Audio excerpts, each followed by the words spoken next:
Bonsoir à tous et merci d'avoir répondu à l'invitation des comités locaux de Guichen, Guidel, Saint-Malo 1, Saint-Malo 2. Cette saison, les délégués MSA de ces 4 comités locaux ont souhaité aborder le sujet de l'optimisme et de ses liens avec la santé et le bien-être. Un choix d'autant plus pertinent au vu du contexte actuel. C'est également ce même contexte qui nous amène à innover et repenser le format de nos conférences débats habituellement organisées en MSA des Portes de Bretagne et à se lancer dans les conférences en ligne. Même si les élus MSA organisateurs ne sont pas physiquement présents, sachez que la webconférence est le fruit d'un travail d'équipe, de réflexion et de préparation, notamment sur le contenu. Nous profitons également de les remercier pour leur implication pour la construction et la communication de cet événement. Nous remercions l'Agence régionale de santé Bretagne, notre partenaire financier à cette action de prévention santé. De même, nous tenons à remercier tous les partenaires, trop nombreux pour les citer, qui ont contribué à la promotion et à la diffusion de cet événement auprès de tous. Pour aborder la thématique de l'optimisme et ses répercussions sur la santé et notre bien-être, nous avons sollicité Bérangère Baglin et Frédéric Berben. Bérangère, vous êtes formatrice professionnelle diplômée d'État et vous accompagnez professionnels et particuliers dans la découverte et la pratique de la communication bienveillante relationnelle. Vous intervenez dans différents types de structures, notamment en entreprise, en établissement scolaire et en structure petite enfance. Votre démarche conjugue des connaissances et des savoir-faire acquis au cours de votre parcours, notamment sur la communication non violente, la grammaire des émotions, les risques psychosociaux. Frédéric, vous êtes psychologue, clinicien et psychothérapeute diplômé d'État. Vous avez une expérience professionnelle variée, aide sociale à l'enfance, justice, secteur hospitalier et pratique en cabinet. Vous êtes également formateur à l'hypnose médicale et clinique et à la méditation auprès du personnel soignant et médical. Votre pratique s'appuie sur une articulation entre l'hypnose, la méditation et l'autothérapie à destination de tous. Un grand merci à vous deux de nous apporter vos connaissances, vos conseils, vos astuces et vos outils. Pour le bon déroulement de cette soirée, nous serons également accompagnés de Erwan Luerne de Visual-FX en charge de la captation images et son et de Fanny Didou, facilitatrice graphique. Cette soirée, qui devrait se terminer vers 22h, se veut la plus complète et la plus interactive possible. Alors n'hésitez pas à réagir, à poser vos questions via le fil de conversation. Si ce dernier n'est pas ouvert, vous pouvez l'activer en cliquant sur le point d'interrogation situé en haut à droite de votre écran. Bonne conférence à tous. Et je laisse la parole à Frédéric Girard, le régulateur de la soirée. Bonsoir à tous, merci Christelle. Eh bien, rentrons dans le vif du sujet. Frédéric, pour toi, être optimiste, qu'est-ce que c'est ? Bonjour Frédéric. Alors, je pense qu'il faut articuler l'optimisme et le pessimisme. Et c'est intéressant de commencer la soirée par parler du pessimisme pour éclairer tout ça. Donc, et puis peut-être aussi rappeler qu'il y a des étages entre le pessimisme. Un peu plus grave, c'est la dépression, et puis encore un peu plus grave, il peut y avoir des actes dramatiques qu'on fait. Et ce soir, on est aussi dans l'optique de parler de l'optimisme comme un trait de personnalité aussi, mais qui peut aussi augmenter et aller dans la direction du bonheur. Donc le bien-être, la santé, le soin de la santé, le bonheur. La définition que je pourrais donner, moi, c'est vraiment être optimiste, c'est à la fois un état, c'est-à-dire on est dans un état où on se sent bien, et c'est en même temps un processus, c'est-à-dire que c'est quelque chose qui se travaille, c'est quelque chose qui se construit. Et ce soir, on a envie à la fois d'en parler, mais aussi de faire des petits exercices, des petites choses qui vont permettre aux gens d'avoir facilement des outils aussi, tout seul, pour pouvoir aussi le faire au quotidien et puis le déployer comme ça dans la vie. Merci Frédéric. Effectivement, nous sommes 3 jours après la journée internationale du bonheur. Et pour toi, Bérangère, être optimiste, c'est quoi ? Alors, bonsoir Frédéric, bonsoir à chacune et à chacun. Pour moi, être optimiste, alors je vais rejoindre ce que disait Frédéric, c'est quelque chose qui se muscle aussi, c'est quelque chose qui se travaille, c'est un état d'être, c'est pas quelque chose qu'on choisit, on se dit pas tiens, il est 14h30, je vais être optimiste et puis à 15h je vais être pessimiste. Il y a aussi quelque chose qui fait que j'ai une information et puis je me dis tiens, j'ai cette information-là, ça me met mal et je vais être pessimiste, entre guillemets, et on va quitter les étiquettes, on en a parlé ce soir, le pessimisme et l'optimisme, ce sont des étiquettes, on peut avoir une partie de nous qui va aller vers le pessimisme, mais ce qui compte, c'est de pouvoir en être conscient pour aller vers l'optimisme, et c'est quelque chose qui se travaille, qui se muscle, c'est de mettre de la conscience sur son état d'être, on va dire, de mon point de vue, et c'est sa manière aussi de voir le monde. Merci. Donc ça veut dire effectivement, comme le titre de la conférence ce soir, cultivons l'optimisme, effectivement c'est quelque chose qui se travaille au quotidien.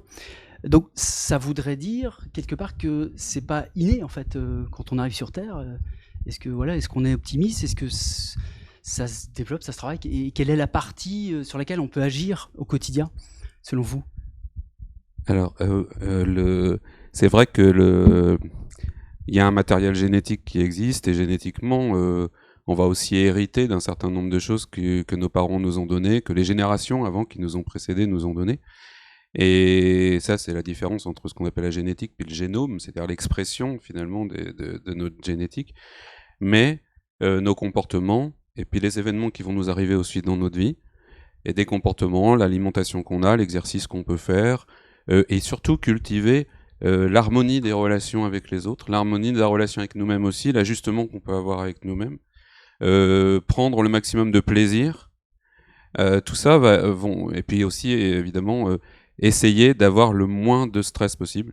Le stress, ça attaque nos organes, donc ça réduit notre espérance de vie et ça attaque nos organes.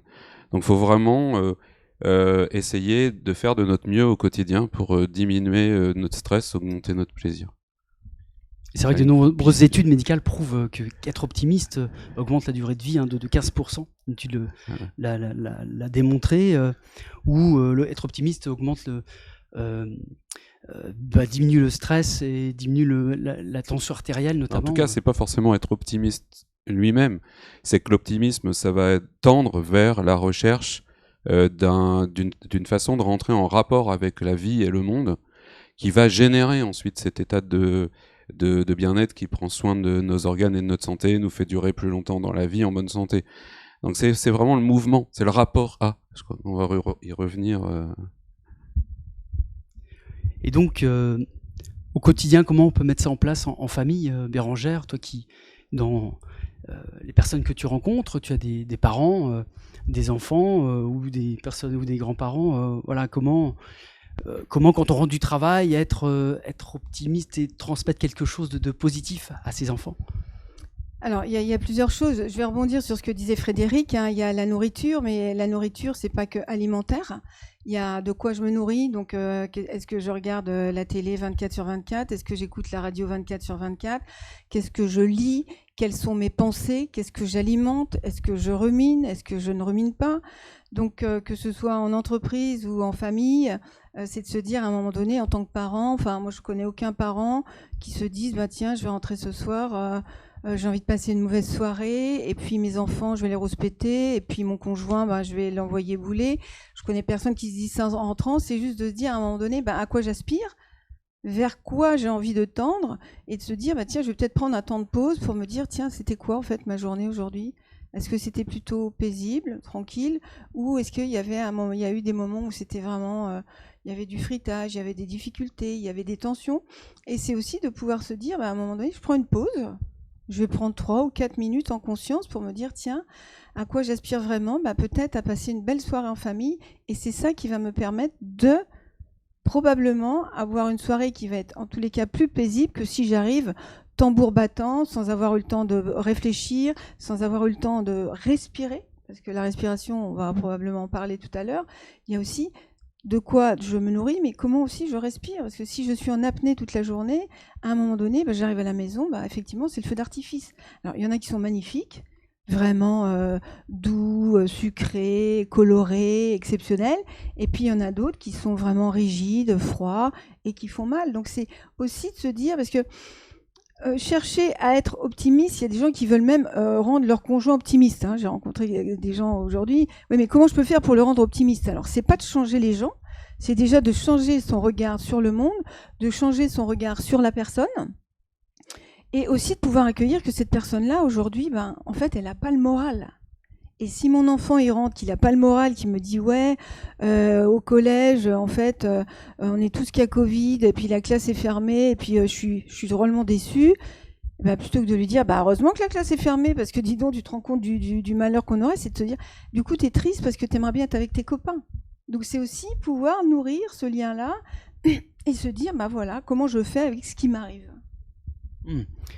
Et je sais pas, est-ce qu'il y a des études qui disent à partir de quel âge on ressent l'optimisme ou le pessimisme?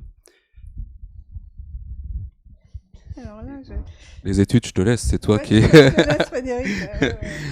Des études, je sais pas, ça je peux pas répondre précisément à ça, mais ce qui est certain, c'est que les enfants, dès leur naissance, c'est des éponges émotionnelles et qui sont équipés en neurones qu'on appelle des neurones miroirs, qui sont là pour copier l'expression du visage de leurs parents. Et donc, si nous-mêmes, on travaille sur nous-mêmes et qu'on améliore notre état de bien-être et qu'on se sent mieux, on va transmettre forcément à nos enfants, et surtout dans la première année de vie où le bébé il parle pas, avec des mots du langage commun, il s'exprime mais il parle pas, il passe beaucoup de temps en fait en étant attentif à son environnement, donc là il réceptionne. Et ensuite les enfants, ils existent d'abord parce qu'ils appartiennent à la famille. Donc ils sont très sensibles, très soucieux à voir comment ils vont pouvoir se débrouiller pour être reconnus par leurs parents. Donc dans cette dynamique-là, à la fois des neurones miroirs, mais aussi de l'appartenance, ils vont prendre la couleur de la famille. Je reçois souvent des familles à mon cabinet où, par exemple, ils me disent « Tiens, l'enfant il fait des colères, il faudrait nous le changer parce que on en a marre qu'il fasse des colères, l'école n'est pas content. » Et je dis « Mais qui d'autre dans la famille fait des colères ?» Et alors là, à ce moment-là, t'as le père, t'as la mère, tout le monde fait des colères. Si l'enfant fait plus de colère, il va pas être de la couleur de sa famille, donc c'est comme s'il y appartenait pas. Donc si nous on commence peut-être à être optimiste, à essayer d'être heureux, à être souriant, à se parler avec gentillesse et bienveillance, notre enfant il va avoir plus de tendance à acquérir ça comme base de prototype de fonctionnement, et donc de pouvoir ensuite se déployer et à son tour être un agent qui lui va avoir à cœur aussi de faire partager ça aux autres, parce que tous les êtres humains, ils sont équipés à la base plutôt de bienveillance. Il y a eu une grosse erreur, c'était de croire que l'homme est un loup pour l'homme. L'homme n'est pas un loup pour l'homme. L'homme, il est bienveillant, il va aider beaucoup plus spontanément quelqu'un qui tombe dans la rue. Il va y avoir 95% des gens qui vont l'aider et quelques personnes peut-être qui vont pas l'aider. Mais voilà, donc ma réponse possible par rapport à cette chose-là. Merci Frédéric. Il y a une étude qui est sortie, une étude sur 51 pays, et qui montre que la France est le pays le plus pessimiste parmi cet ensemble. Qu'est-ce qui fait est-ce qu'il y a une explication culturelle ou autre qui fait que notre pays est à ce stade-là pessimiste du coup? Ouais. C'est vrai que c'est étonnant. Peut-être on est dans une culture judéo-chrétienne aussi qui a habitué un peu à axer sur le péché, sur ce qui est pas bien. On est aussi dans une culture où l'idéal c'est presque devenu petit à petit la machine. Donc on voit les gens comme des machines qu'il faudrait redresser, qu'il faudrait enlever une pièce, etc. Les enfants sont évalués dès la crèche. On les fait rentrer dans des grilles, des développements psychomoteurs, etc. Tous les parents rêvent de passer des tests pour savoir si leur enfant a un haut potentiel. Donc on est comme dit Pierre Rabhi, on est dans des boîtes, on est dans des catégories. Donc à un moment donné, on a perdu, peut-être plus encore dans nos pays occidentaux à nous, on a perdu le contact avec ce qui fait qu'on est vivant.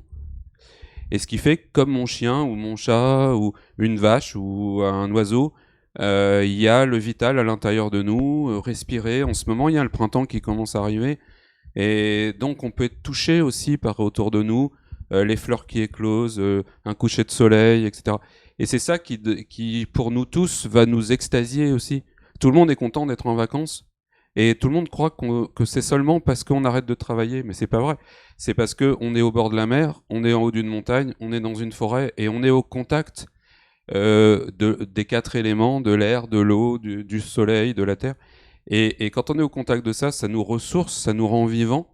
Et c'est ça qu'il faut cultiver dans l'optimisme. Et Angère ? Et moi, je reviendrai... C'est vrai que dans nos sociétés occidentales où on a quand même beaucoup de choses, je veux dire, aujourd'hui nous avons oublié que voilà, aujourd'hui la technologie fait que on peut faire ce genre de soirée. On a l'électricité, on trouve ça normal. Moi personnellement, c'est arrivé il y a pas si longtemps que ça chez moi, une coupure d'électricité qui a duré 4 ou 5 heures, ce qui est rien du tout. Mais en fait, j'ai quand même pu me rendre compte de ce que ça faisait parce que c'était en soirée.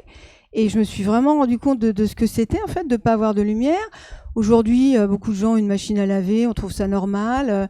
On va en voiture, on a une voiture, on trouve ça normal. C'est aussi dans certains pays où ils ont rien, t'as des enfants, ils jouent juste avec un bout de bois dans la terre, et ils sont peut-être aussi heureux que les enfants qui ont tous une PS, enfin la PS n'est plus à la mode, mais une Wii ou que sais-je, j'ai pas les mots exacts là.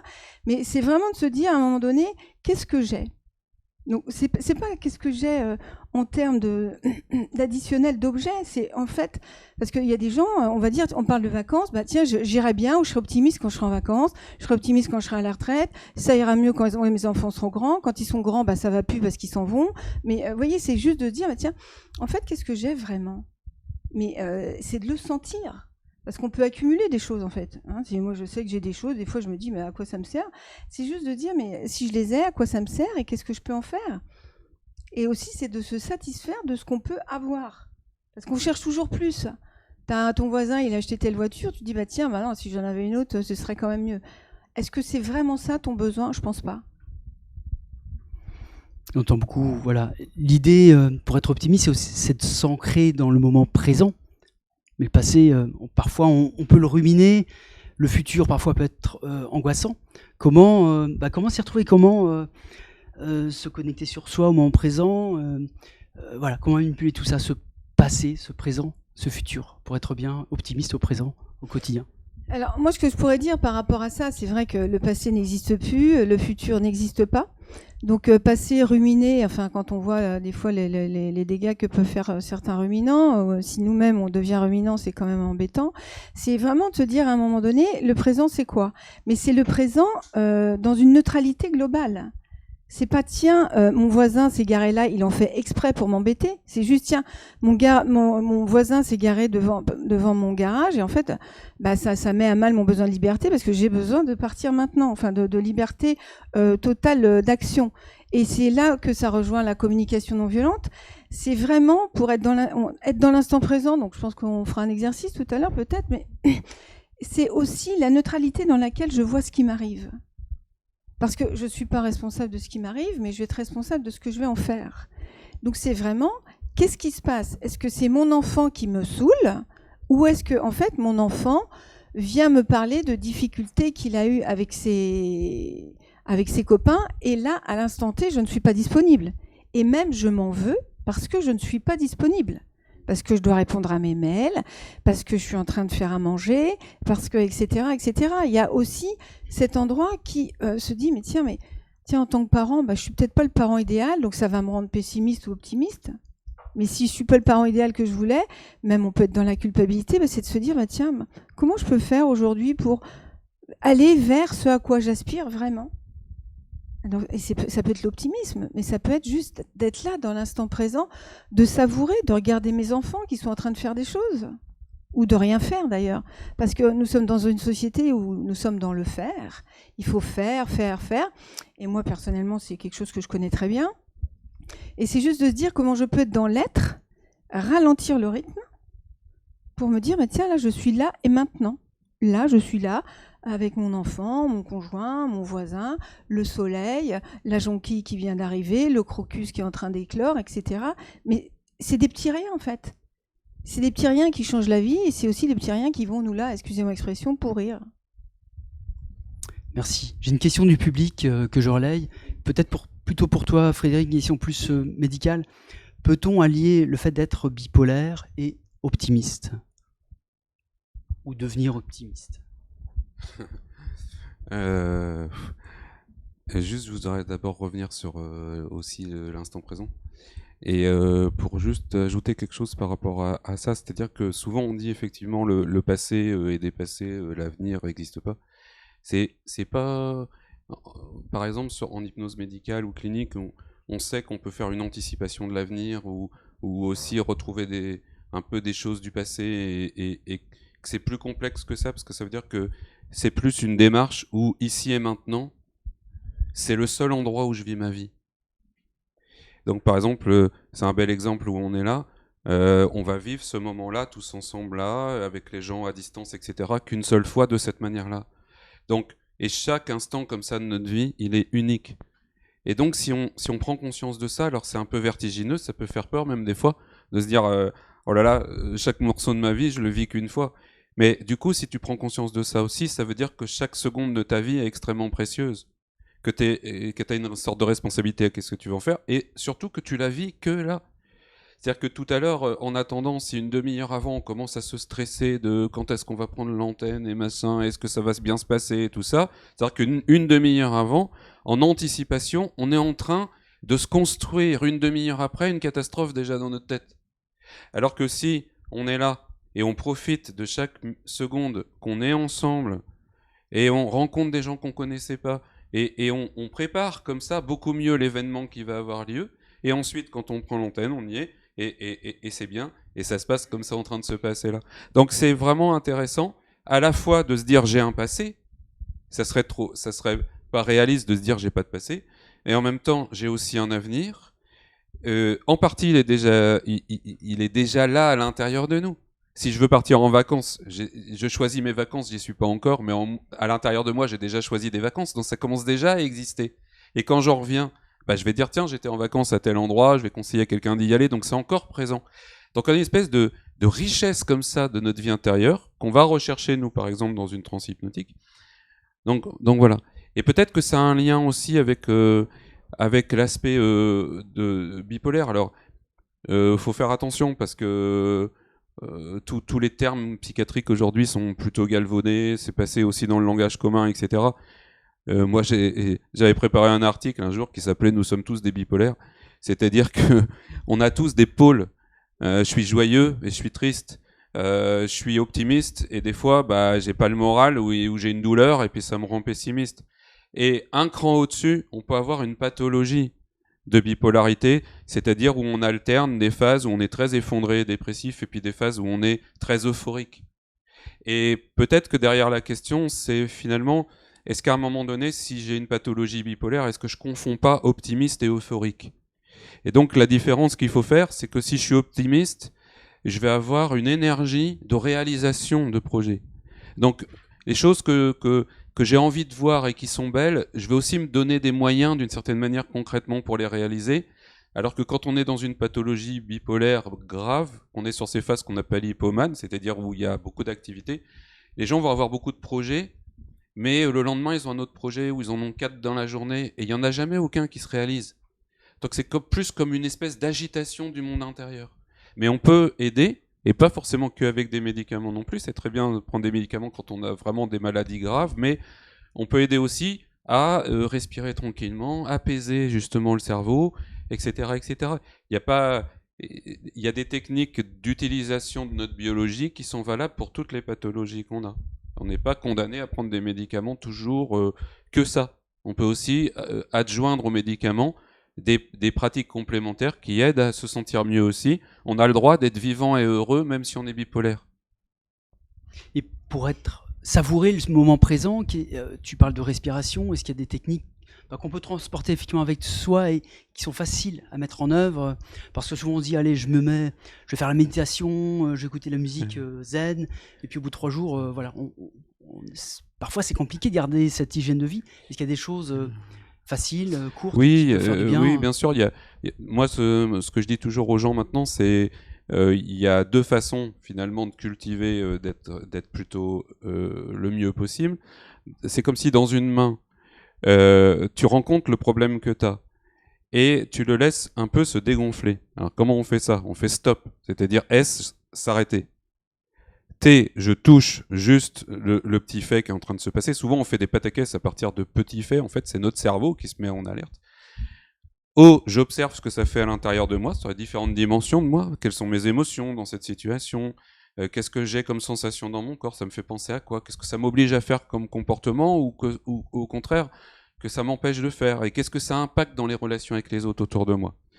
Et puis, une fois que j'ai dégonflé ça, c'est-à-dire je m'arrête, je fais plus d'histoire avec ça, comme si on remplaçait le oh là là que fait tout le temps notre cerveau, oh là là, là, regarde là, puis toi tu regardes, tu fais oh là là là là là là, puis hop, tu te fais toute une montagne. Non, tu le remplaces par c'est ok.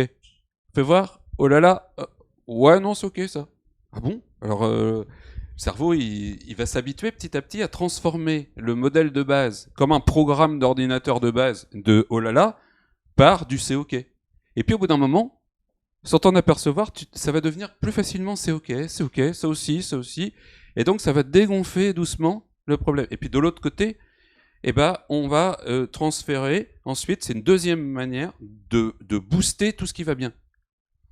Le beau, le bien, le bon, ce qui est beau pour nous, ce qui est bon pour nous, ce qui est bien, ce qui est juste, ce qui est vrai, tout ça, ça fait 2500 ans depuis Bouddha et Aristote qu'on sait que ça nous fait du bien et c'est validé aujourd'hui par plein de recherches scientifiques sur ce que ça nous crée aussi à l'intérieur de nous comme libération d'hormones de bonheur.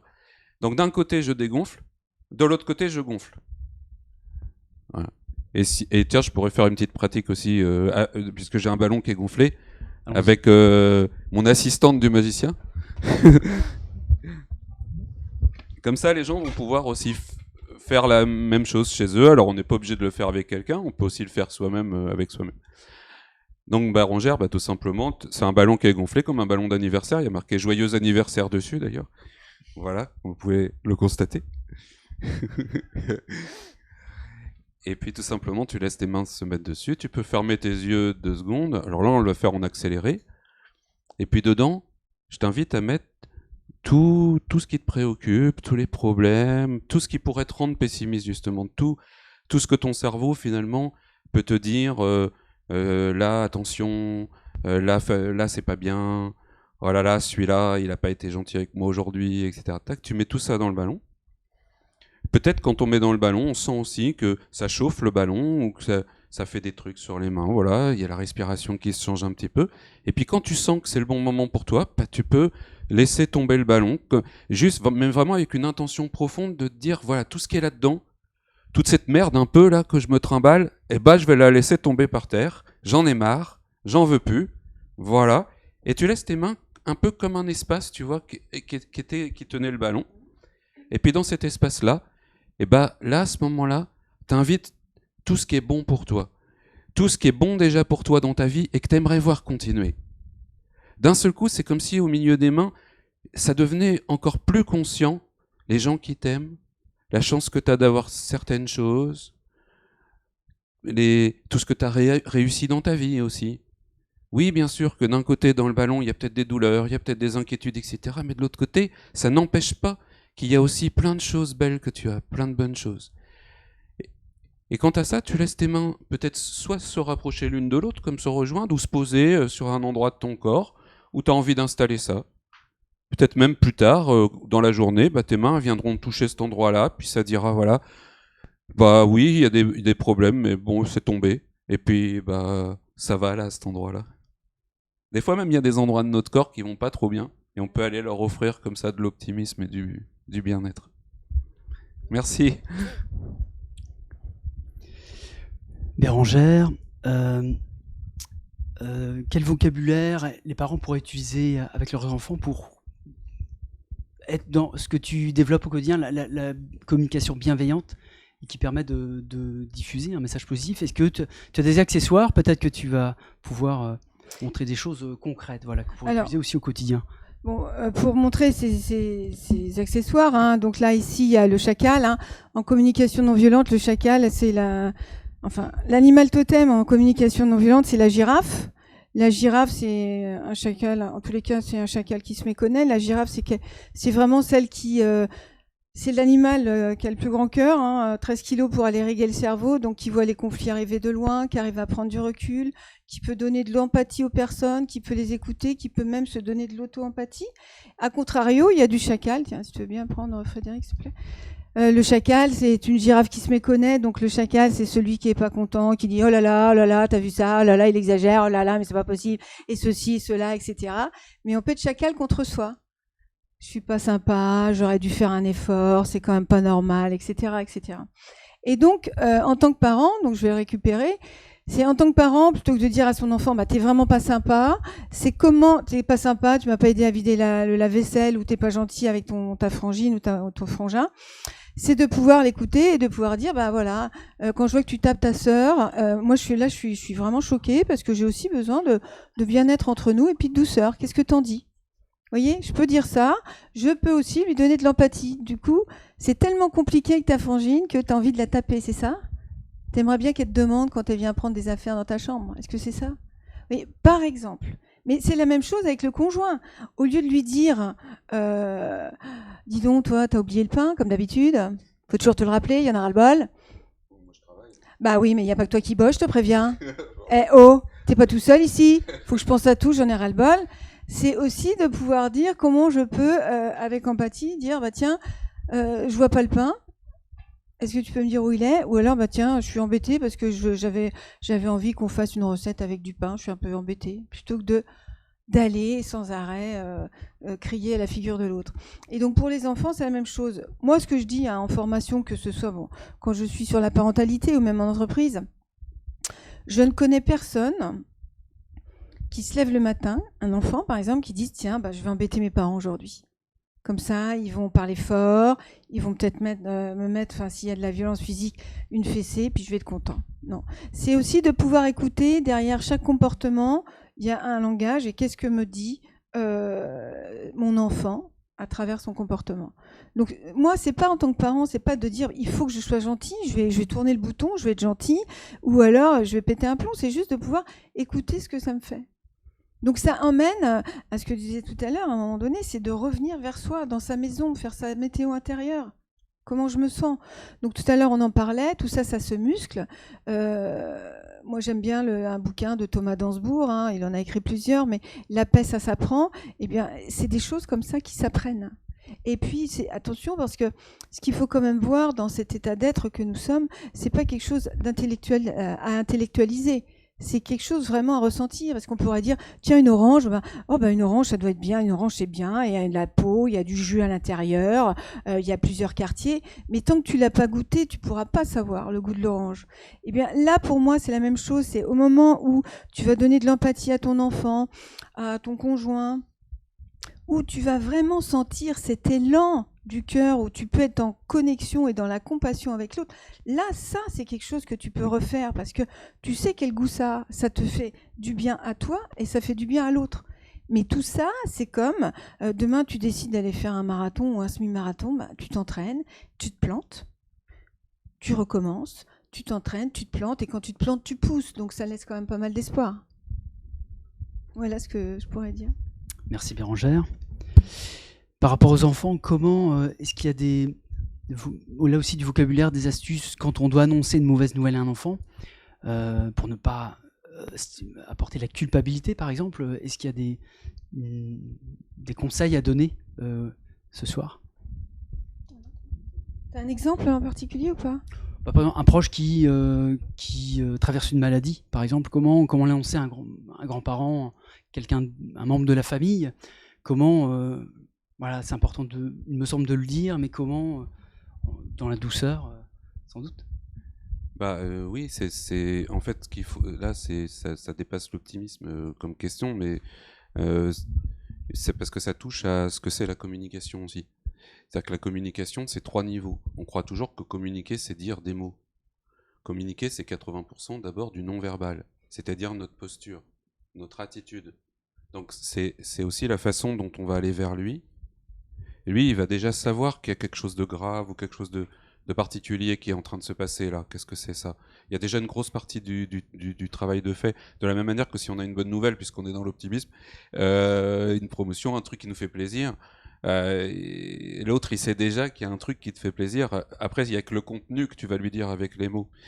Donc je pense que ça, déjà, le non-verbal, d'être cohérent, authentique, c'est-à-dire que les mots qu'on utilise, l'intonation de la voix et la posture du corps, elles soient adaptées. Ensuite, si c'est un enfant qui est petit, il faut se mettre à son niveau. Il ne faut pas rester un grand qui le domine et avec un truc intello qu'on va lui expliquer comme s'il fallait lui expliquer intelligemment. Mais plutôt lui expliquer ce qu'il sait déjà et ce qu'il connaît déjà, c'est-à-dire une communication émotionnelle, une relation, la relation. Ce qui fait la relation entre les gens, c'est l'intensité émotionnelle. Et beaucoup de difficultés qu'on a les uns avec les autres, c'est quand ce qu'on dit et puis l'émotion qu'on dégage ne sont pas cohérentes l'un avec l'autre, et c'est pas authentique. Et on ressent l'inauthenticité de l'autre. Même parfois, dans les familles, des communications qu'on appelle paradoxales, comme ça, c'est-à-dire entre ce que je dis et ce que je montre, c'est pas cohérent. Je t'aime, mais avec une froideur. Ça peut rendre les enfants fous, des trucs comme ça. Donc c'est vraiment très, très, très puissant la façon dont on va communiquer. Parfois, un dernier truc aussi qui me vient, peut-être il faut laisser l'enfant aussi venir à nous, s'il y a quelque chose de difficile. Et que lui, il va venir, il va tourner autour, il va venir un peu comme nous apprivoiser, et à la fin, ça va pas. On connaît tous des exemples de petits-enfants qui viennent et ils nous prennent la main, ou ils nous regardent.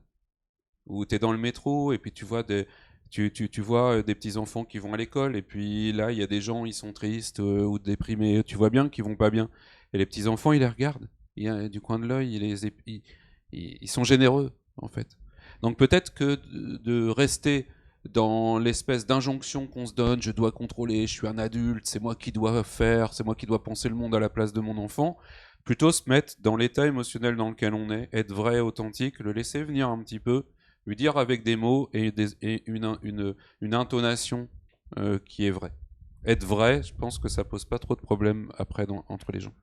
Et ça répond sans doute à une question du public.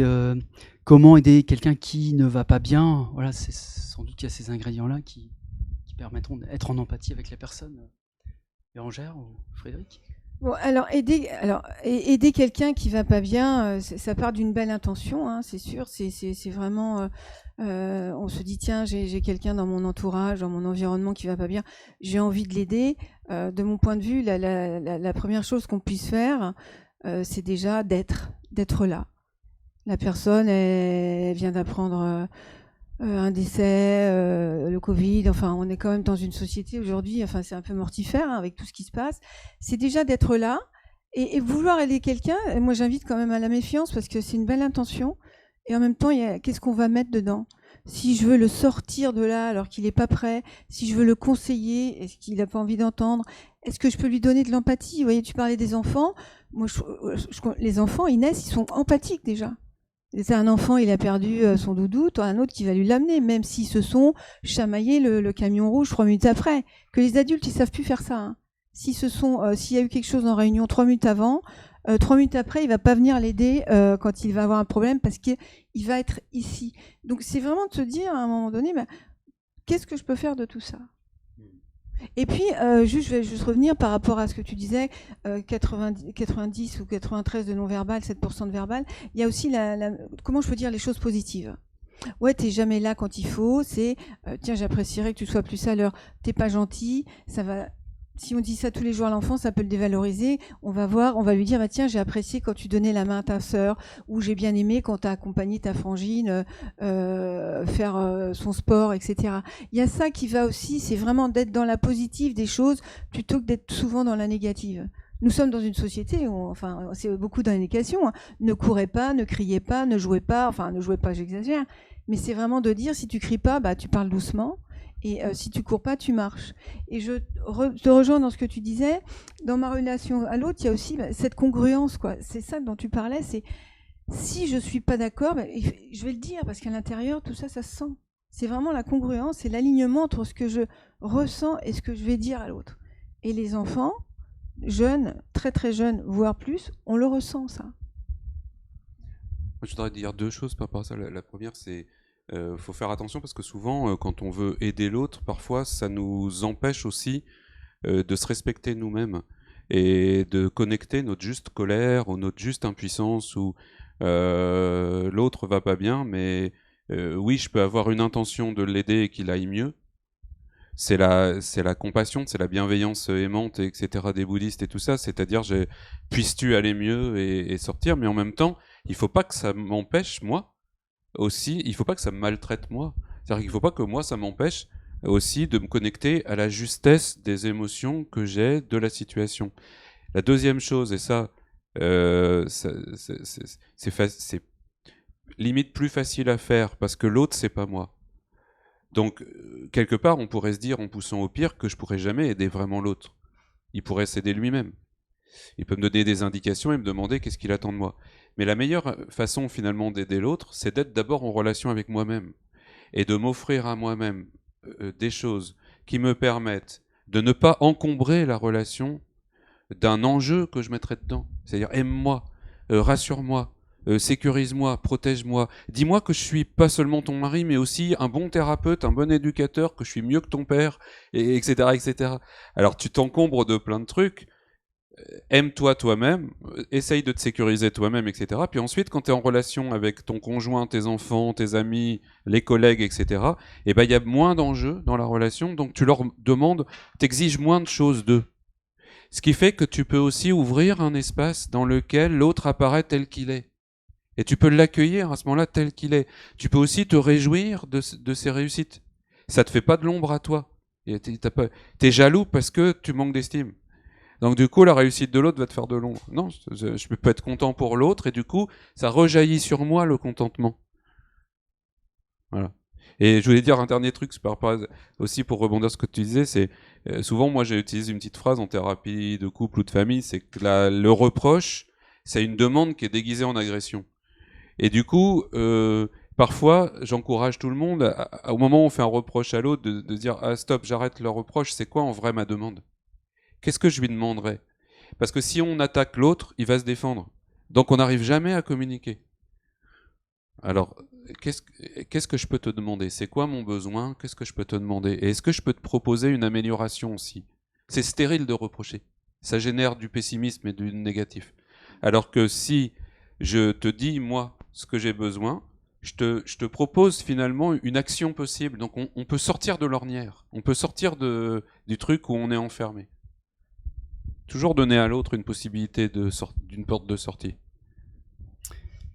Et par rapport à la période actuelle de Covid, depuis à peu près un an, avec tout ce qu'on entend, tout ce qu'on vit, ce que certains traversent à travers la maladie, qu'est-ce qu'on pourrait donner comme conseil pour mieux traverser cette période et aller vers l'optimisme plutôt que d'aller vers l'isolement pour un certain nombre, malheureusement? Ouais, le Covid, ça crée plein de dégâts, de difficultés un peu chez les gens, chez nous tous, nous les premiers aussi, comme tout le monde. Alors quelques petits trucs. Maître Kewen, qui est un maître de Qigong par exemple, elle a fait un truc sur le masque et ça m'a attiré mon attention parce que c'est pas bon pour notre organisme si on garde le dioxyde de carbone à l'intérieur de nous. C'est-à-dire que apprendre à respirer, c'est aussi pouvoir respirer par le ventre puis par le thorax et dégonfler. Et quand on commence à respirer comme ça, on libère 80% du dioxyde de carbone, alors que d'habitude on libère que 30%, parce qu'on a tendance à prendre des toutes petites respirations. Alors le masque, ça aggrave, puisque on récupère une grande partie du dioxyde de carbone au lieu de les rejeter à l'extérieur. Donc dès qu'on peut aller respirer, dès qu'on peut aérer, dès qu'on peut enlever le masque, là on est loin, et tout ça, il faut le faire. Il faut vraiment profiter de ça. Deuxième petite chose, c'est que beaucoup de gens se sont aperçus que finalement ça va leur servir le Covid, parce qu'ils se sont aperçus que finalement il y avait plein de choses qu'ils maîtrisaient pas. Et on nous vend tous les jours qu'on est une société de la maîtrise, du contrôle, de la gestion, tout ça, ça nous rend malades. En vrai, on contrôle très peu de choses. Donc on est mal avec ça aussi, parce qu'on a évacué la mort de notre vie. Donc du coup, d'un seul coup, derrière le Covid, il y a la mort qui surgit et qui dit « la mort est dans la vie ». Mais on peut en rester à ça et se désespérer avec ça, ou alors on peut se dire « la mort est dans la vie, donc chaque seconde est précieuse ». Donc je m'en fous du moment où je vais mourir, ou je m'en fous du moment où l'autre va plus être là. Mais par contre, est-ce que du coup, le nombre de mes secondes est par définition compté? Qu'est-ce que je vais en faire? Comment je peux en faire quelque chose de beau? Ça redonne du pouvoir aux gens, paradoxalement. Et ça resserre aussi leur sphère d'influence. Comme si on mettait notre main, comme une sphère, et là, j'ai une sphère d'influence. Et finalement, à l'intérieur de cette sphère-là, il y a quoi? Est-ce qu'il y a mon jardin? Il y a ma maison? Il y a mon salon? Il y a les gens qui sont autour de moi? On n'est pas obligé de partir en voyage à l'autre bout du monde pour changer quelque chose dans sa vie. On peut changer de place à table. On peut changer de place dans le lit. Qui change de place dans le lit? Jamais personne. Donc on reste toujours chronique à faire la même chose. Et comment ça s'est fait? C'est la première fois où tu as mis ton lit dans la chambre que tu as dit tiens, moi ça sera à gauche, moi à droite, et après on est resté dépendant de ça. Pareil à table, etc. Est-ce qu'on peut changer des choses? Est-ce qu'on peut aller refaire la déco, peindre, mettre un truc, etc., etc. Donc il y a des choses sur lesquelles on a prise. On n'est pas obligé d'aller chercher l'herbe en Australie. On peut aussi la trouver dans le champ à côté de chez nous. Bérangère? Alors, moi, je te rejoins dans ce que tu dis, c'est élargir sa zone de confort aussi, parce que nous sommes habitués à faire toujours la même chose, c'est de se dire, tiens, en allant au travail demain, est-ce que je peux changer de chemin? Demain, est-ce que des exemples concrets, ça va être, tiens, à la maison, au lieu de manger à table, est-ce qu'on peut mettre la nappe par terre? Est-ce qu'on peut commencer par le dessert? Non, ça ne se fait pas, mais qui a dit ça, en fait?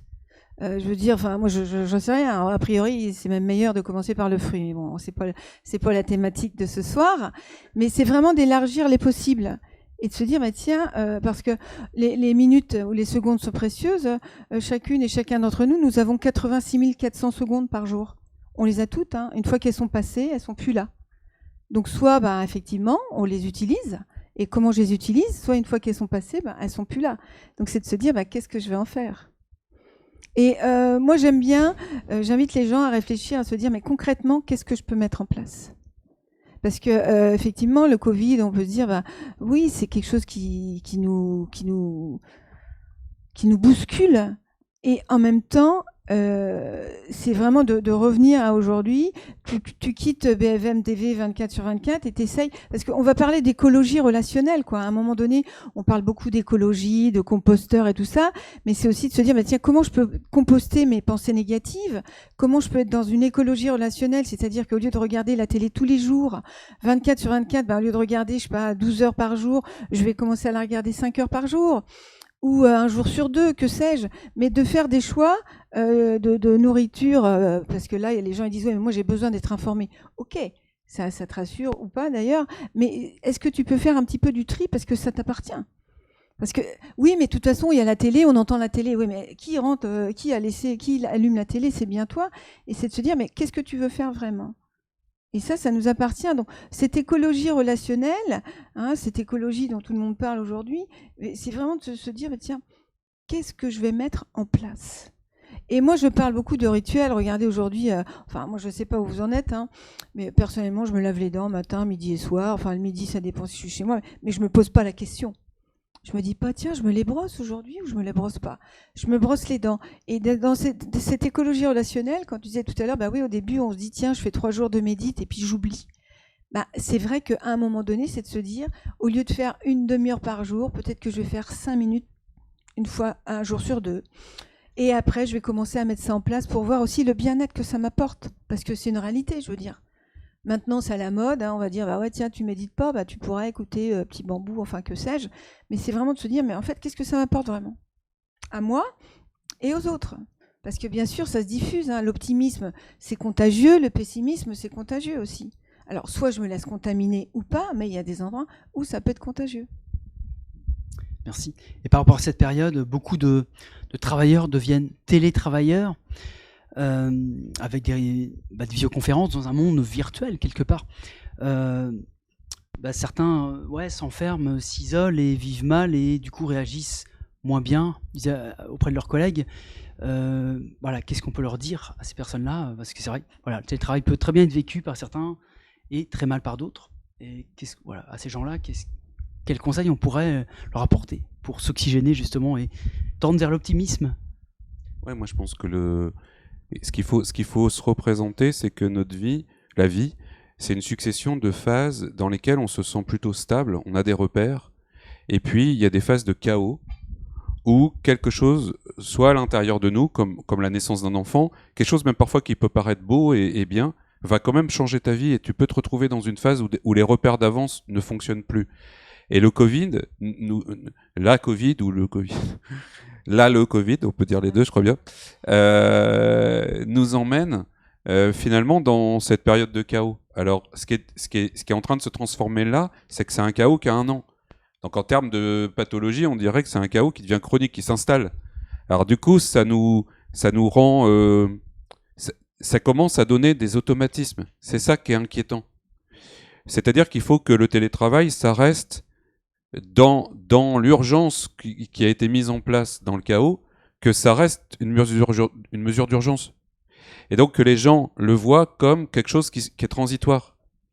Que si ensuite c'est pensé comme un élément de travail, ça soit pensé. Donc, moi l'année dernière, au début en mars, j'étais un des rares qui a fermé son cabinet pendant 2 mois pour pas dire aux gens, voilà, vous veniez à côté de moi sur un fauteuil, maintenant vous allez faire à distance et ça sera pareil. Non, pendant ces 2 mois, j'ai pensé la téléconsultation comme une vraie thérapie, mais qui n'est pas la même que celle que quand on est assis à côté de moi.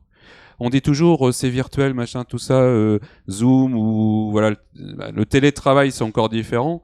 C'est parce que ça a des implications. Tu travailles chez toi, même si on t'a demandé ton avis, parfois t'as pas forcément eu. Donc c'est jusqu'où il y a une contrainte par rapport à ça. Mais les visios, 80% de notre orientation à la réalité, elle est visuelle. Donc en même temps, on perd pas complètement tout contact. Il y a aussi un contact en Zoom. On a été étonnés, nous, dans les thérapies, de pouvoir s'apercevoir que finalement, on faisait pas des si mauvaises séances que ça à distance en Zoom. Et que ça a aidé pas mal les gens quand même, qu'on pouvait faire pas mal de pratiques, on se disait, mais non, c'est pas possible. Comme le ballon tout à l'heure. Ben non, il faut repenser le ballon de tout à l'heure avec quelqu'un qui est à 1000, j'en sais rien, même à 4000 km. Et ça veut pas dire qu'il peut pas faire un truc avec son ballon. Mais c'est juste que je vais pas pouvoir le faire juste à côté. Donc deuxième chose que je veux dire par rapport peut-être au télétravail, qui est élargi aussi, c'est encore une fois, on est libre. C'est-à-dire que est-ce que j'accepte ou pas cette chose qui s'invite? Ça a des conséquences importantes parce que ça s'invite à la maison. C'est du travail à la maison. Je pense que ça crée une crise culturelle importante parce que jusque-là, on avait séparé l'espace domestique et l'espace sociale. Donc on travaillait, et quand on rentrait à la maison, par définition, on n'était plus au travail. Comme quand tu es en vacances, t'es pas au travail.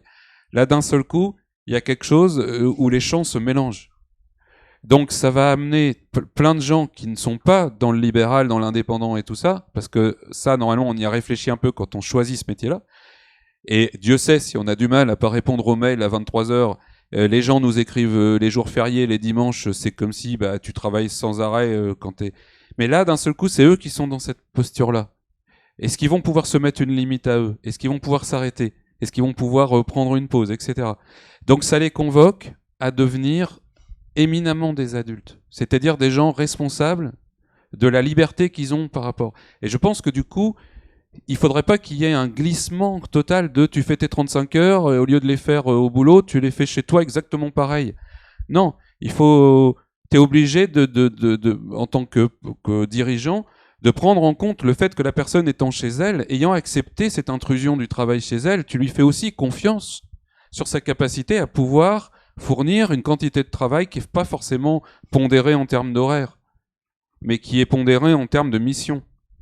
Et les gens sont beaucoup plus dignes et fiers quand ils remplissent la mission qu'on leur a confiée, pas qu'ils font des heures.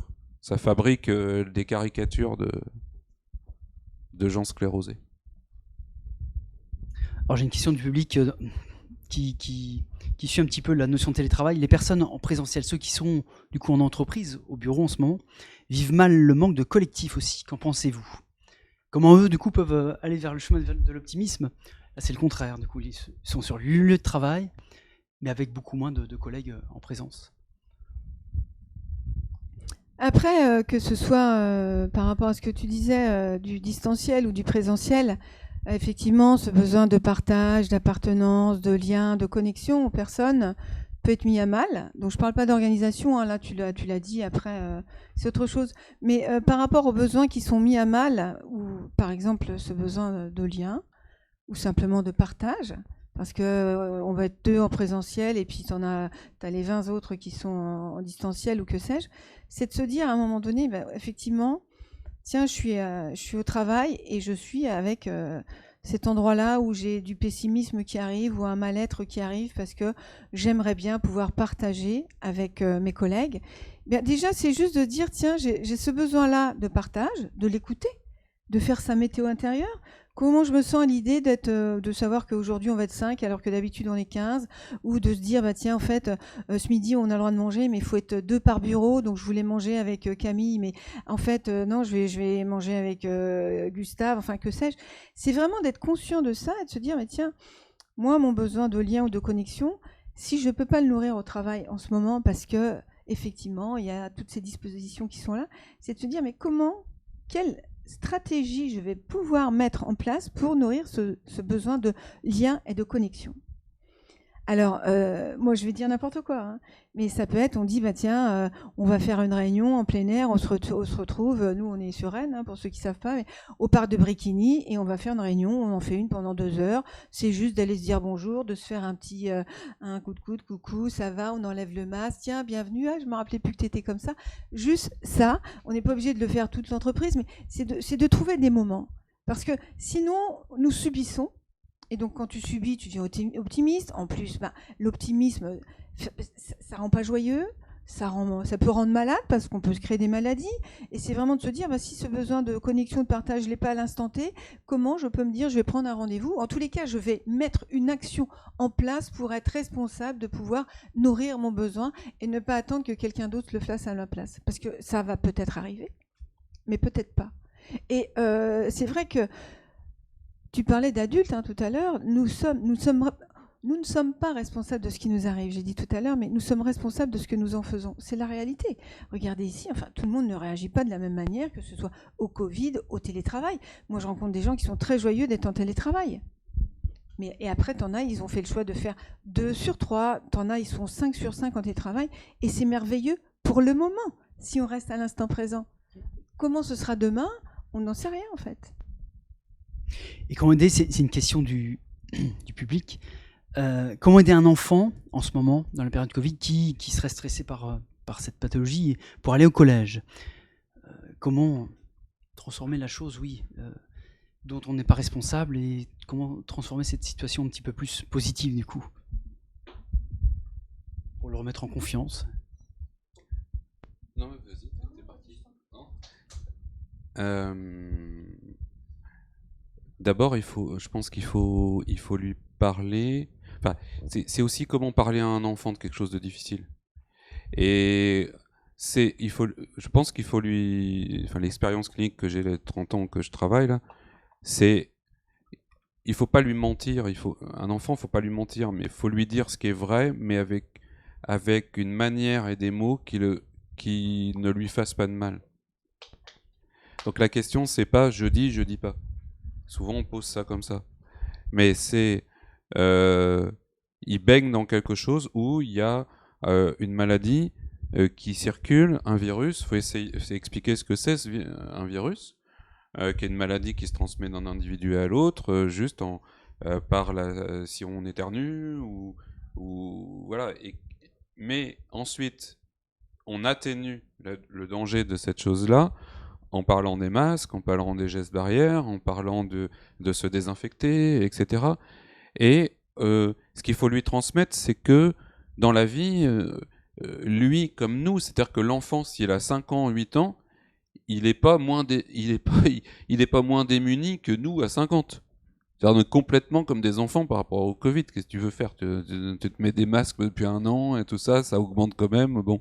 Donc c'est pas tellement finalement, c'est pas tellement le fait lui-même qui compte. C'est comment on va rentrer en rapport avec cette chose-là, et ne pas en faire tout un pataquès et faire de notre mieux. Je pense qu'il faut tout ce qu'on garde toujours à l'esprit, on fait de notre mieux. Là, il y a un livre de Tal Ben-Shahar. Tal Ben-Shahar, c'est le théoricien du bonheur, le psychologue à Harvard, qui s'appelle L'éloge de l'imperfection. Il a écrit aussi d'autres livres, et qui explique que finalement, à chaque fois qu'on va essayer de tout contrôler, tout maîtriser, etc., c'est là qu'on va se créer des problèmes. Alors que, donc, arrêtons de chercher d'être parfait et cherchons à faire de notre mieux. Et faire de ton mieux, c'est déjà le maximum que tu puisses faire. Tu peux pas faire mieux que ton mieux.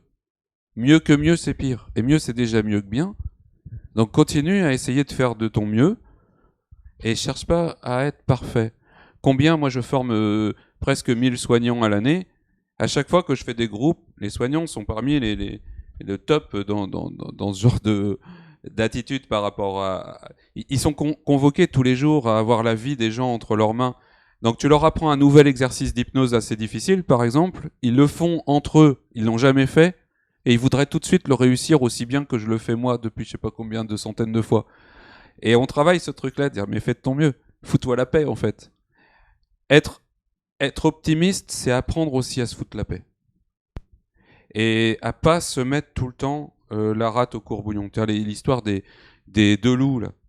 Pour raconter ça Voilà, c'est-à-dire, c'est un petit garçon, il va voir un vieux sage, je crois que c'est un Indien, et lui dit, mais comment je peux faire pour pas être méchant ? Et le vieil Indien, il lui dit, à l'intérieur de toi, il y a 2 loups. Il y a un loup blanc et un loup noir. Et à ton avis, c'est lequel qui va gagner ? Bah, c'est celui que tu nourris le plus. Et voilà. Et c'est ça je pense qu'il faut faire attention tous les jours. Est-ce que je nourris davantage mon loup blanc ou est-ce que je nourris davantage mon loup noir ? Merci. Après les chacals et les girafes, les loups. Une question.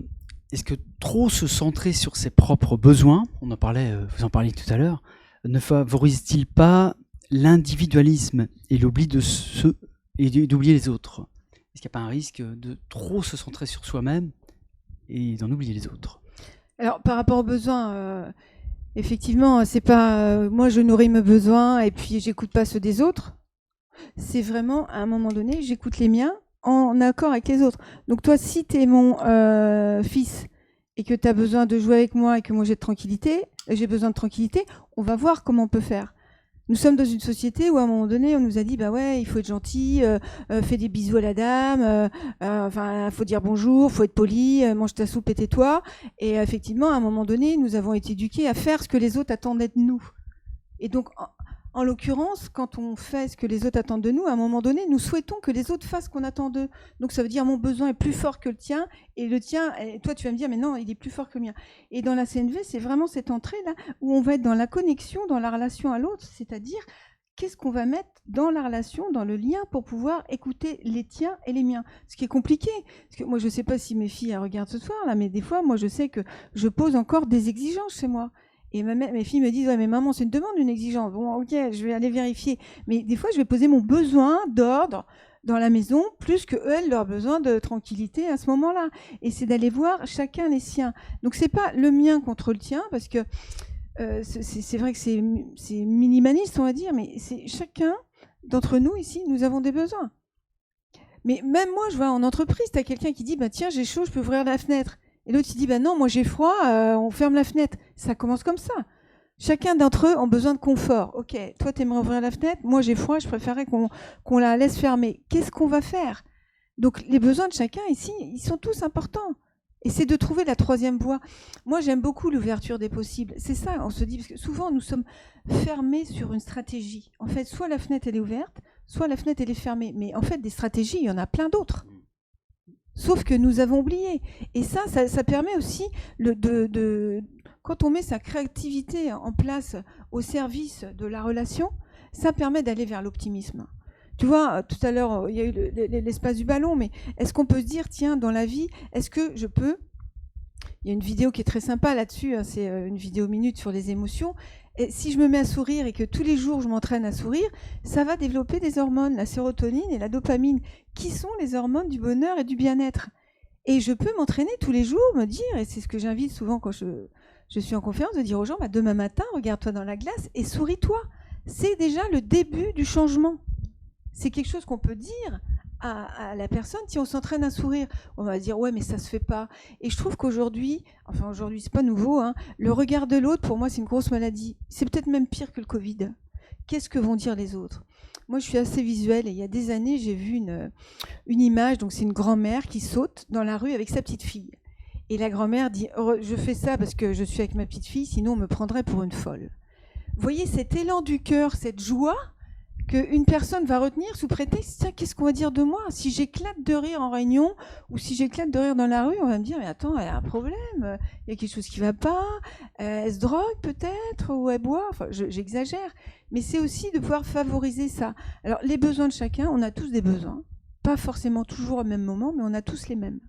Et c'est de pouvoir s'écouter entre nous. Merci. Souvent, moi je dis aussi dans la Bible, par exemple, puisqu'on part du judéo-chrétien, quand on a cette remarque-là sur l'individualisme, etc., comme s'il y avait un antagonisme entre il faut que j'aime les autres ou que je m'aime moi. Mais c'est tu t'aimes toi et tu aimes les autres. Pourquoi ça pourrait pas être possible? Et en fait, à un moment donné, ça s'est transformé en aimez-vous les uns les autres. Mais en fait, c'est vrai, ça a été dit ça, mais ça a été dit aussi aime les autres comme toi-même. Or, si t'aimes les autres comme toi-même, ça suppose que d'abord t'es appris en premier à t'aimer toi-même. Donc, ça voudrait dire que tout le temps, il faudrait qu'on se demande quand même, mais ça veut dire quoi m'aimer moi-même? Ça veut dire quoi répondre à mes propres besoins? Ce que je disais tout à l'heure, c'est que si tu commences à faire ça, au contraire, c'est très altruiste. C'est pas du tout égoïste. Parce que quand tu commences à faire ça, c'est aussi pour soulager, essentiellement pour soulager les autres autour de toi, de choses que tu fais peser sans même t'en apercevoir au quotidien, tout le temps. Si le matin j'arrive au travail et que j'ai à cœur de me dire je vais faire peser sur les autres quelque chose et que comme je disais tout à l'heure dans une main, bah, tiens j'ai passé une mauvaise nuit, j'ai pas beaucoup dormi, j'ai eu une migraine et puis je me suis engueulé avec mon conjoint hier et puis mon gosse il fait pas ce que j'aimerais, il a des mauvaises notes, je sais pas quoi, tu vas arriver au boulot, ton collègue il va s'en prendre plein la tronche. Mais si toi dans l'autre main tu peux inviter, ah ouais mais je suis conscient de ça donc ok je vais peut-être je peux m'en occuper moi-même, diminuer cette chose-là, diminuer cet impact, inviter que bah, j'ai de la chance d'avoir un travail, je vais avoir de l'argent avec ça, je vais m'épanouir dans cette journée qui vient. Ah tiens, il y a une chouette réunion cet après-midi, oh puis je vais aller aimer ça ce soir, trop bien. Et voilà, donc bah, je vais peut-être avoir un rapport différent à la journée, et mon collègue derrière, quand je vais aller lui dire bonjour, je voulais dire un autre truc sur le regard. Là. Bérangère parlait du regard. Moi, je trouve qu'il y a aussi quelque chose de beau qu'on connaît tous. Il y a des fois, au lieu des regards où on croit que l'autre va nous agresser, où on est persécuté, et malheureusement, effectivement, si la télé est allumée toute la journée, t'as que ça qui va venir t'être offert quasiment. T'as parfois des regards de connivence, en fait. T'as un regard qui frétille. Il y a des gens aussi, il y a quelque chose, tu vas jamais parler, tu dis rien, mais il y a quelque chose à un moment donné où on est sur la même longueur d'onde, on est sur le truc. Nous, on connaît ça quand on fait beaucoup d'interventions. Si tu as quelqu'un que tu connais ou quelqu'un avec qui tu as échangé 3 mots, au moment où tu sens l'auditoire flottant, tu vas regarder cette personne-là, et si elle te regarde d'une certaine manière, ça va te soutenir en fait. Et c'est cette personne-là que tu vas prendre comme repère finalement, si ce que tu dis ça passe pas, c'est ok et c'est bien ou pas et tout ça. Donc j'encourage les gens à essayer d'avoir un rapport aussi à la vie de connivence.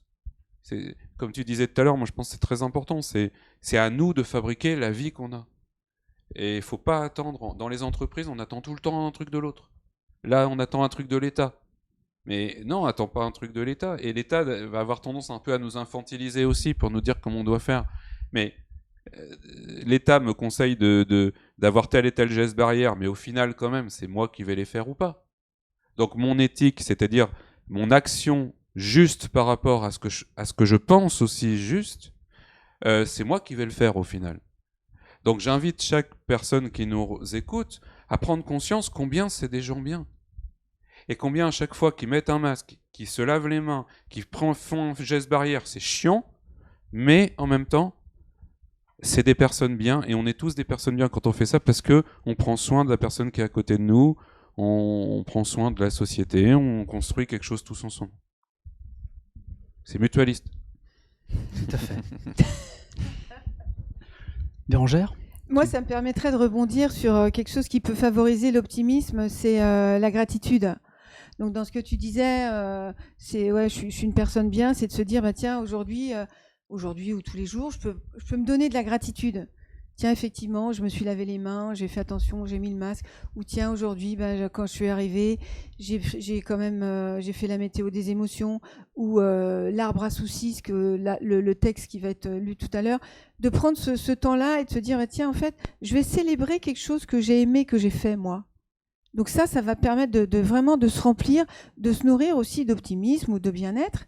Et aussi, je peux offrir de la gratitude à l'autre. Merci pour ton soutien. J'ai apprécié que tu viennes m'aider durant cette réunion. Je suis vraiment satisfait quand tu me donnes le compte-rendu en temps et en heure. À son enfant, c'est de lui dire, tiens, j'aime bien quand on est tous les deux et qu'on se fait des papouilles. À son ado, c'est de lui dire, tiens, quand je vois que tu as fait la pizza, je suis vraiment... ça me réjouit parce qu'on va pouvoir partager ça ensemble. La gratitude, c'est un gros sujet, ou la célébration.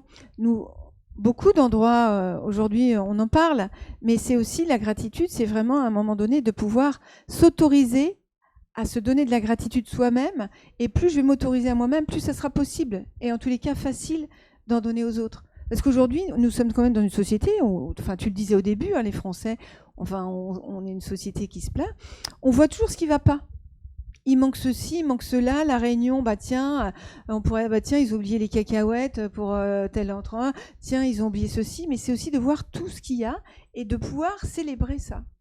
Je veux te remercier mon parent, tiens, t'es allé chercher les enfants à l'école, je te remercie ça. Remercier son boulanger, tiens, merci de votre sourire, ça fait plaisir. Ou la caissière, tiens, j'aime bien votre bonne humeur. Mais ça, on ne sait pas le dire. Par contre, quand ça va pas, on sait bien le dire. Dis donc, vous êtes levé du mauvais côté, du mauvais pied aujourd'hui. Donc la gratitude, là, on le voit assez rapidement, mais c'est quelque chose vraiment qui est à travailler, parce que c'est pas si facile que ça, d'être dans la gratitude. C'est quelque chose qui s'apprend. Et pour faire le lien, et aussi par rapport à la période actuelle, comment donner de l'optimisme aux personnes isolées dans nos campagnes ?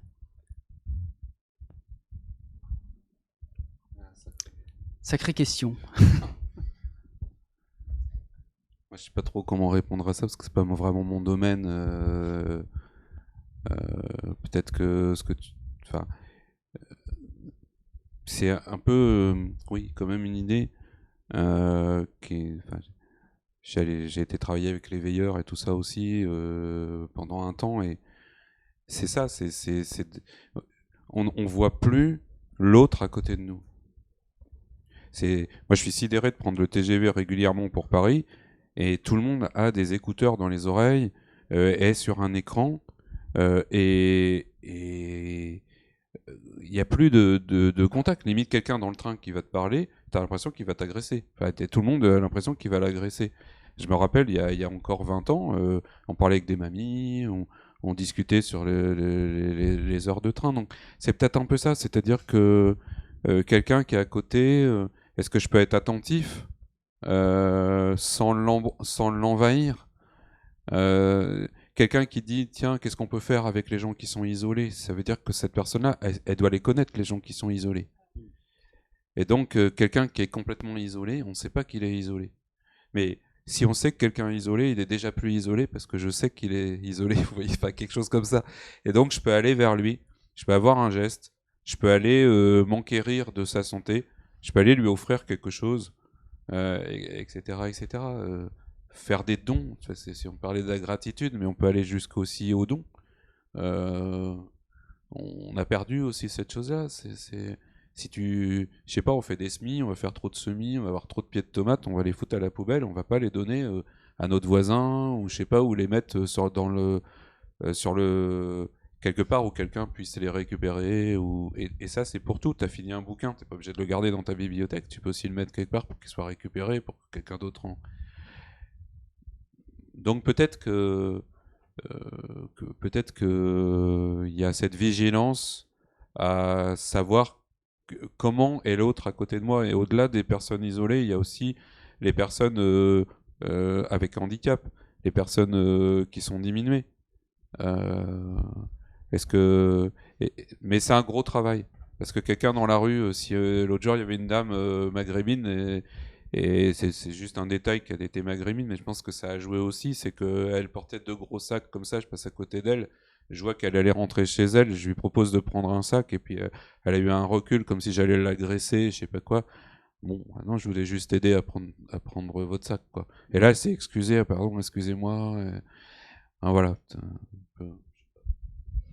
Non, par rapport à l'isolement, je sais pas. Moi, je rejoins. Si je sais que quelqu'un est isolé, ben effectivement, comment je peux faire pour pouvoir créer du réseau, ce genre de choses. Ou bon, maintenant, aujourd'hui, il y a quand même des associations qui peuvent favoriser ça. Mais si je sais qu'elle est isolée, est-ce que je peux aussi m'autoriser à aller vers elle? Et s'il y a des gens, ils vont dire, maintenant, je vais pas la déranger. Vous voyez, il y a ça aussi. Donc, je vais pas la déranger, je pense pour l'autre. Donc, en fait, si j'y vais, ça va peut-être la déranger. Donc si je la dérange, ouais, mais je vais peut-être pas être à l'aise, donc du coup, je vais pas y aller. Et puis j'y vais pas, mais enfin je m'en vais un peu quand même, je pourrais y aller parce que ça se fait pas. Ouais, mais si je la dérange, bah du coup je sais pas. Et puis, oui, c'est là aussi le fait de dire, bah, tiens, je vais être responsable. Et puis si on fait le lien avec l'optimisme et le pessimisme, c'est de se dire, bah, tiens, est-ce que je peux me mettre en joie à l'idée d'aller rencontrer quelqu'un sans savoir ce qui va se passer? Parce que peut-être que la personne va dire oh, écoutez, bienvenue, je suis ravie de vous voir, ou de dire vous me laissez tranquille, comme là, voilà, on veut essayer. Ça m'est déjà arrivé aussi d'essayer d'aider quelqu'un pour porter un sac, et la personne a cru que je voulais lui prendre son sac. Oui, et ça, c'est assez curieux, quoi. Tu vois, on est dans une société où tu dis attends, elle veut m'aider, en fait, non, il va me voler mon sac, quoi.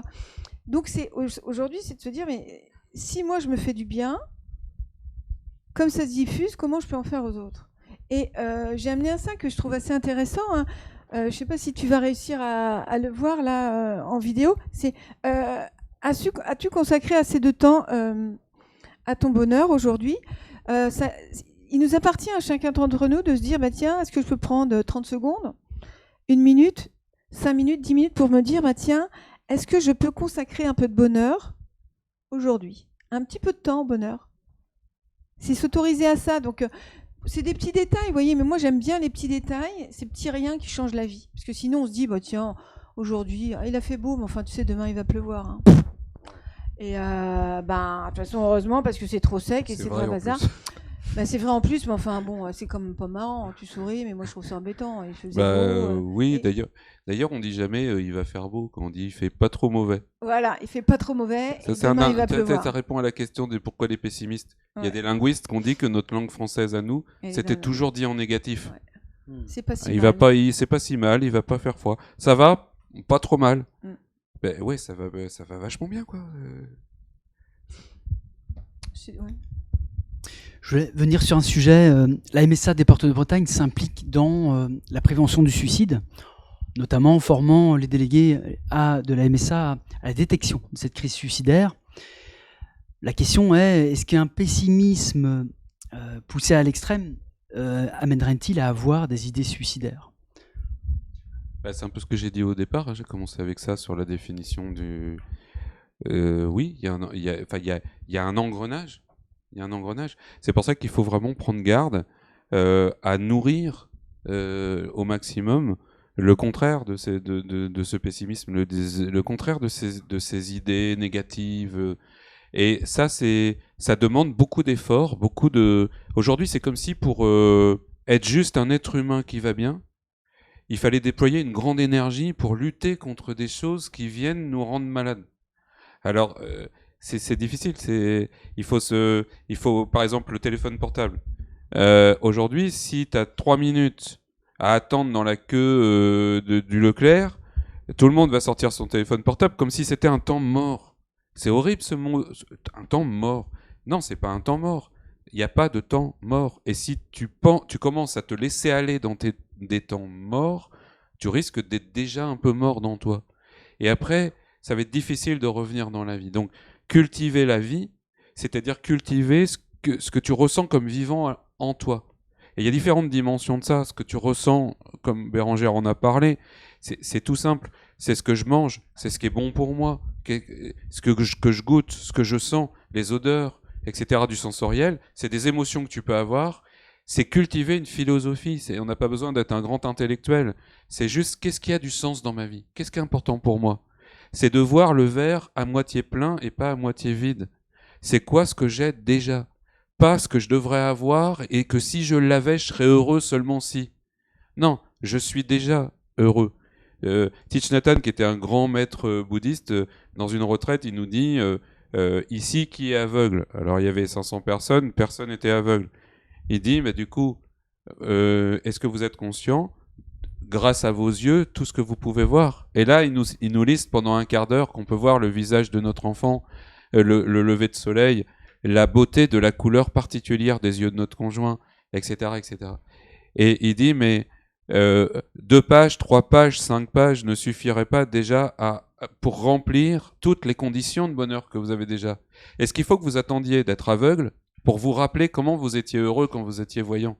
Est-ce qu'il faut attendre que notre conjoint soit mort pour se rappeler combien on l'aimait ? Ou est-ce qu'on peut se dire, bonne nouvelle, il est là, et qu'on peut lui faire un bisou, lui dire combien on l'aime, qu'il est important pour nous dans notre vie, etc. On a une tendance à toujours attendre que ça soit foutu et trop tard pour pouvoir réagir. Et c'est peut-être ça la meilleure prévention finalement contre le suicide. Le suicide est souvent un acte aussi où les gens vont affirmer par un acte de mort comment ils sont vivants. Comme si on leur avait ôté ou qu'ils n'arrivaient plus à trouver la façon d'être vivant dans la vie. Et qu'il fallait être mort dans la vie pour pouvoir être vivant. Quelque chose comme ça. C'est comme une revendication d'une sorte de liberté. C'est évidemment un échec pour nous tous quand quelqu'un fait ça. Parce que ça veut dire qu'on n'a pas été attentif, que la société a échoué quelque part à pouvoir aider cette personne à voir comment pouvoir être vivant dans la vie. Donc je dirais, si on veut protéger aussi une personne à ne pas se suicider, c'est de l'aider en donnant un exemple nous-mêmes qu'on est vivant et en la prenant dans cette spirale comme un soleil qui la touche de rayons qui la réchauffent. Merci. Alors une question du public. Comment nourrir son loup blanc, tu en parlais, des techniques quand on subit ou on vit un événement douloureux ?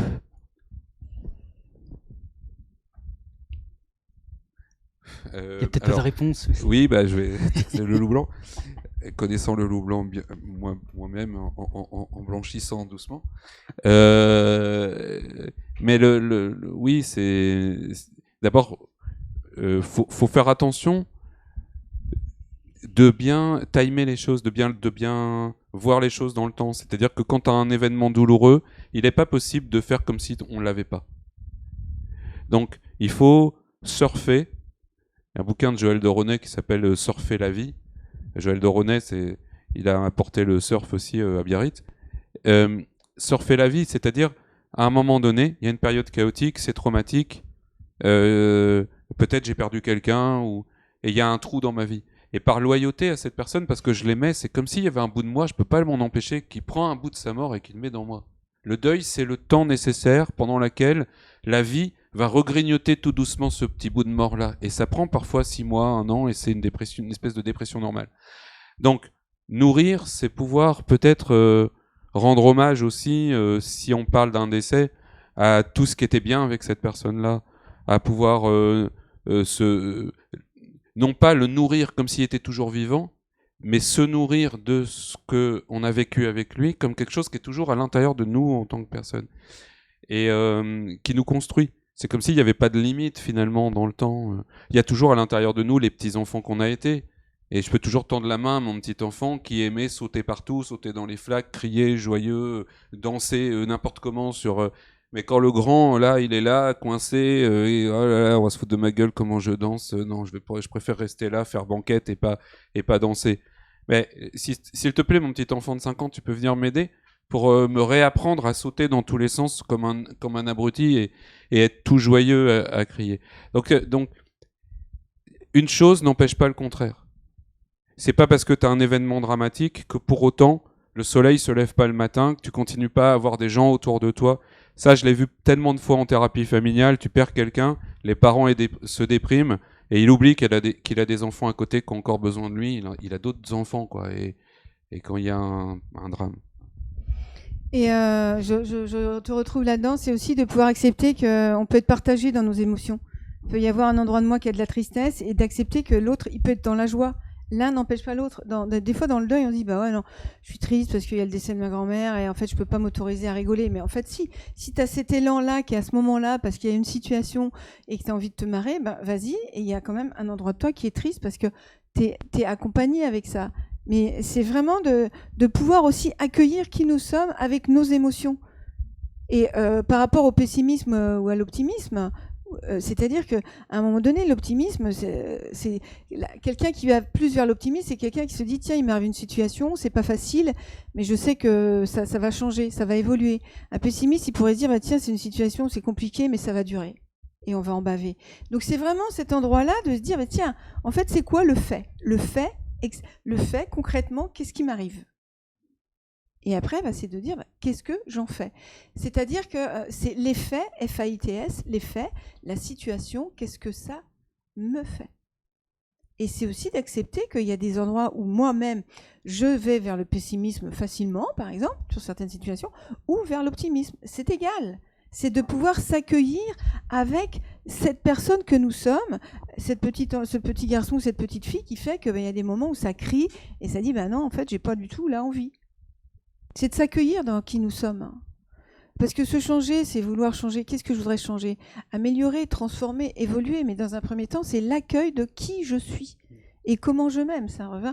Comment je m'aime? Qu'est-ce que j'aime chez moi? Gratitude. On s'approche tout doucement, rapidement, vers la fin de cette conférence. Est-ce que vous auriez l'un et l'autre un dernier conseil concret pour muscler l'optimisme? Oui, moi, il y a quelque chose juste que j'ai pas dit, c'est vraiment qui est très important. C'est notre cerveau, il a 2 systèmes. Il a un système d'alerte et un système de bien-être et de récompense et de confort. Donc, diminuer le système d'alerte, augmenter le système de confort.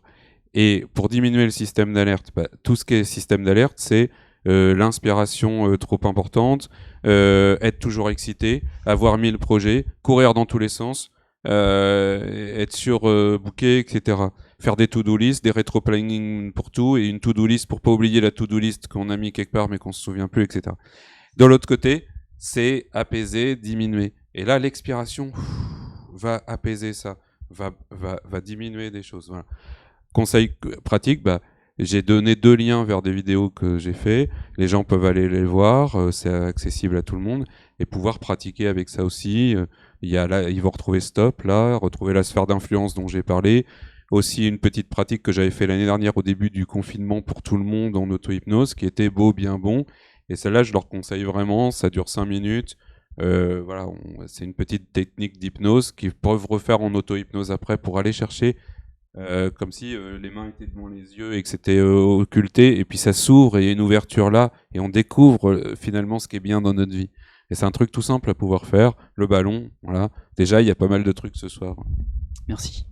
Et après, comme outil aussi, enfin, je sais qu'il y a des parents ici, c'est aussi sur le site Communiquer avec bienveillance, on va retrouver le texte que tu lis ici, et il y a des réunions qui sont gratuites, notamment les clubs parents sur la CAF, qui sont un label CAF, et ça, vous pouvez les retrouver sur Communiquer avec bienveillance Rennes.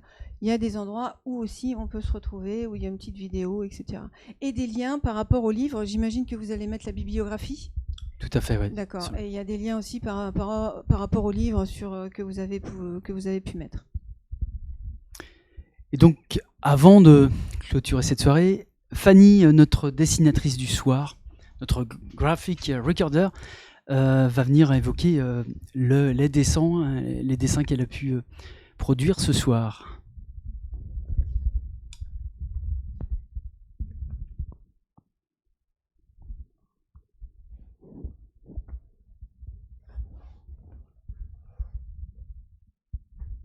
Je précise que c'est une découverte pour les intervenants qui n'ont pas pu voir les dessins pendant la conférence.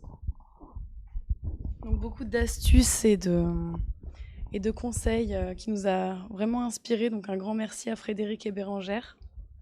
Vivre dans le présent, l'optimisme se transmet, changer son quotidien, se poser des questions sur ce que ça nous apporte. L'empathie, la communication bienveillante. Nous ne sommes pas responsables de ce qui arrive, mais de ce que nous en faisons. Et je pense que par être présent ce soir et suivre cette conférence, c'est déjà un bon moyen de cultiver son optimisme. Merci. Merci à toi.